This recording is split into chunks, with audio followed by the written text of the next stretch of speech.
సత్య, క్రిష్ అక్కడ అలా నిల్చొని ఉంటారు. ఇంతలో వాళ్ళ బాబాయ్ అక్కడికి వచ్చి, ఏంటి క్రిష్ అలా చూస్తున్నావు, స్విమ్మింగ్ పూల్ బాగుందా అని చెప్పి అడుగుతూ ఉంటాడు.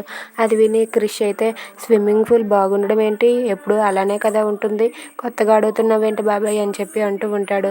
ఇక అతనైతే ఇలా అంటూ ఉంటాడు, ఇప్పుడు ఈ స్విమ్మింగ్ పూల్లో మీరిద్దరూ స్విమ్ చేయాలని చెప్పి అంటాడు. అది విని సత్య, క్రిష్ ఒక్కసారిగా షాక్ అయ్యి, ఏంటి ఇలా ఇరుక్కుపోయామని చెప్పి అంటూ ఉంటాడు.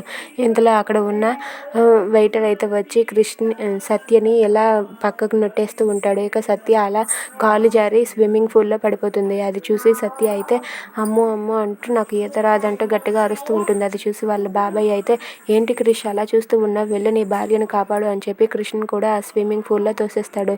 ఇక సత్య, క్రిష్ వాళ్ళిద్దరూ కూడా ఆ నీటిలో పడిపోయి విలువలా కొట్టుకుంటూ ఉంటారు. ఇక క్రిష్ అయితే సత్యని కాపాడుతూ, సత్య ఎక్కడ ఉన్నావని చెప్పి సత్య దగ్గరకు వెళ్ళి సత్యని ఎత్తుకొని ఇలా పైకి లేపుతాడు. ఇక సత్య, క్రిష్ వాళ్ళిద్దరూ కూడా స్విమ్మింగ్ పూల్లో అలా స్విమ్ చేస్తూ ఉంటారు. అది చూసి వాళ్ళ బాబాయ్ అయితే ఎలాగైనా సరే మీ ఇద్దరిని నేను కలిపి తీరుతానని చెప్పి అనుకుంటూ ఉంటాడు.